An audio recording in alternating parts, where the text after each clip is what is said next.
Radhe Radhe everyone, Kanha की प्रीत channel में आप सभी का स्वागत है। पौष मास शुक्ल पक्ष में आने वाली एकादशी को पुत्रदा एकादशी के नाम से जाना जाता है। 2025 में एकादशी कितनी तारीख को मनाई जाएगी, व्रत का पारण हमें कब करना है, पुत्रदा एकादशी की पूजा कैसे करनी है, क्या भोग लगाना है। देखिए, पुत्रदा एकादशी का व्रत संतान की प्राप्ति या संतान के सुख के लिए किया जाता है। पुत्रदा एकादशी का व्रत करने से संतान से संबंधित परेशानियां दूर होती हैं। इस वर्ष पुत्रदा एकादशी का व्रत यानी कि 2025 में पुत्रदा एकादशी का व्रत 10 जनवरी को रखा जाएगा। व्रत का पारण हमें कब करना है यह वीडियो में हम आगे बताएंगे। इससे पहले हम पुत्रदा एकादशी की पूजा विधि देख लेते हैं। एकादशी की पूजा आप अपने घर के मंदिर में भी कर सकते हैं या फिर अलग से एक चौकी लगाकर उस पर भी एकादशी की पूजा कर सकते हैं। मैंने यहाँ पर एक अलग से चौकी लगा ली है ताकि आपको पूजा अच्छे से समझ में आ सके। यहाँ पर मैंने एक लकड़ी की चौकी ली है, उस पर पीले रंग का वस्त्र बिछा लिया है। पीले रंग का वस्त्र बहुत शुभ होता है। अगर पीले रंग का ना हो तो फिर आप लाल रंग का भी वस्त्र चौकी पर बिछा सकते हैं। इसके बाद फिर तिलों का या फूलों का आसन देकर हम गणेश जी को विराजमान कर लेंगे। यहाँ पर हमने सुपारी रूप में गणेश जी को विराजमान किया है। इसके बाद हम विष्णु भगवान की कोई भी फोटो या मूर्ति स्थापित कर लेंगे। पुत्रदा एकादशी के दिन विष्णु भगवान जी के बाल स्वरूप की पूजा की जाती है। हमारे लड्डू गोपाल जी विष्णु भगवान यानी कि कृष्ण भगवान का ही बाल स्वरूप है, तो लड्डू गोपाल की भी पूजा इस दिन हमें जरूर करनी चाहिए। लड्डू गोपाल जी को स्नान करा लेंगे। स्नान कराने के लिए हमने यहाँ पे हल्का गुनगुना जल लिया है, उससे हम स्नान कराएंगे। फिर कच्चे दूध से स्नान कराएंगे, फिर दोबारा जल से स्नान कराएंगे। पुत्रदा एकादशी के दिन लड्डू गोपाल को दूध से जरूर स्नान कराना चाहिए। स्नान कराने के बाद लड्डू गोपाल को हम अच्छे से पोंछ लेंगे। फिर इनको पीले रंग की ड्रेस पहना लेंगे। अगर पीले रंग की ना हो तो फिर आप कोई भी ड्रेस पहना सकते हैं। इसके बाद हम लड्डू गोपाल जी को भी चौकी पर विराजमान कर लेंगे। अगर आपने लड्डू गोपाल की सेवा ले रखी है तो पुत्रदा एकादशी के दिन लड्डू गोपाल जी को पूजा में जरूर शामिल करें। अगर आपके घर में लड्डू गोपाल जी नहीं है तो इस पार्ट को आप स्किप कर दें। सिर्फ आप विष्णु भगवान जी का पूजन करें। पूजा में सबसे पहले दीपक प्रज्वलित कर लेंगे। इसके बाद हाथ जोड़कर भाव से, हे गणेश भगवान, हे विष्णु भगवान, मैं एकादशी के व्रत है तो आप सभी का आवाहन करता हूँ या करती हूँ। आप यहाँ आकर हमारी पूजा को निर्विघ्न संपन्न करें। इस तरह से हम सभी का आवाहन कर लेंगे। इसके बाद हम जल के छींटे देकर शुद्धिकरण कर लेंगे। सबसे पहले हम गणेश जी का तिलक कर लेंगे, उसके बाद में लड्डू गोपाल, विष्णु भगवान और दीपक का भी तिलक हम कर लेंगे। एकादशी के दिन हमें पीले चंदन से ही तिलक करना है। सभी को हम तिल समर्पित कर देंगे। एकादशी के दिन चावल निषेध माना जाता है, इस दिन हमें चावल का उपयोग बिल्कुल भी नहीं करना है। यहाँ पर हमने सभी को तिल समर्पित कर दिए हैं। थोड़े से तिल हम दीपक में भी डाल देंगे। कहते हैं दीपक में जितने तिल चटकते हैं उतने ही हमारे पाप कम होते हैं। एकादशी के दिन अगर आपको पीले फूल मिल जाएं तो आप पीले फूल चढ़ाइए। अगर पीले फूल ना मिल पाए तो फिर आप कोई से भी फूल चढ़ा सकते हैं। अगर कोई सा भी फूल नहीं मिलता है तो फिर आप बिना फूल के भी पूजा कर सकते हैं।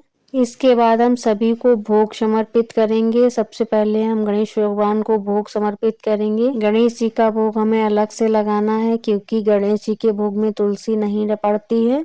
विष्णु भगवान और लड्डू गोपाल जी के भोग में हम तुलसी रख देंगे। विष्णु भगवान, लड्डू गोपाल जी को तुलसी समर्पित कर देंगे। तुलसी एक दिन हमें पहले ही तोड़ के रख लेनी है। एकादशी के दिन तुलसी नहीं तोड़ी जाती है।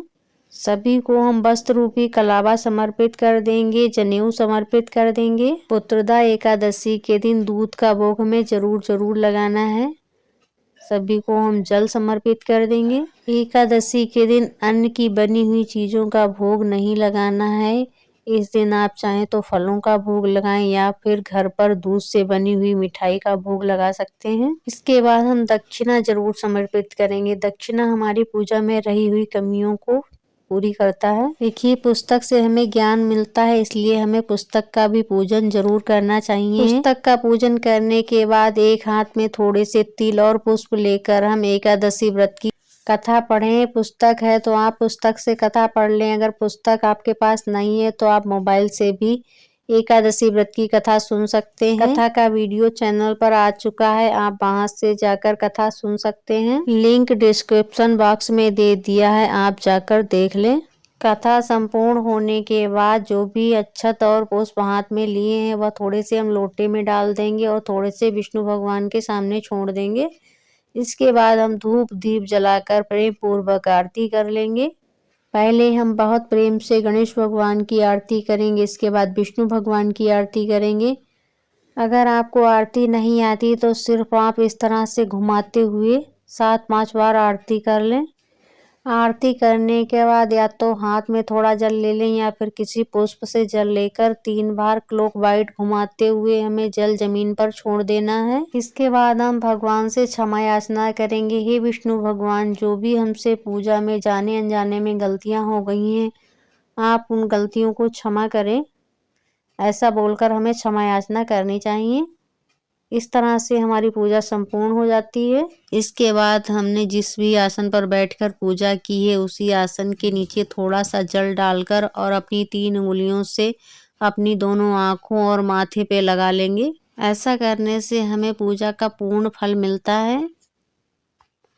इस लोटे में जल जो है इससे हम सूर्य भगवान को अर्घ्य दे देंगे। शाम के समय इसी चौकी पर हमें दीपक जलाकर आरती जरूर करनी है। जो भी फलाहार आप खाएं उसका भोग लगाकर ही खाएं। जो भी भोग प्रसाद आपने चढ़ाया या सभी में बांट दें, दूध किसी बच्चे को दे दें या फिर आप चाय बनाकर पी लें। दक्षिणा जो हमने चढ़ाई है वो अगले दिन पारण करेंगे, उसमें हम दे देंगे। इस वर्ष पुतदा एकादशी 11 जनवरी को मनाई जाएगी। व्रत के पारण का समय है 11 जनवरी 7:15 से 8:41 तक रहेगा। इस बीच में आप पारण कर सकते हैं। पुतदा एकादशी का व्रत संतान प्राप्ति के लिए, संतान सुख समृद्धि के लिए रखा जाता है। पुतदा एकादशी का व्रत नहीं रख पा रहे हैं तो इस दिन आपको कथा जरूर सुननी चाहिए। फ्रेंड्स, वीडियो अगर आपके लिए थोड़ी सी भी यूजफुल रही हो तो प्लीज़ वीडियो को लाइक कर दीजिए, अपनी फैमिली फ्रेंड में शेयर कर दीजिए और हम महिलाएं घर में तीज त्योहार कैसे मनाते हैं यह देखने के लिए हमारे चैनल को सब्सक्राइब कर लीजिए। राधे राधे, जय Shri Krishna. Thank you for watching.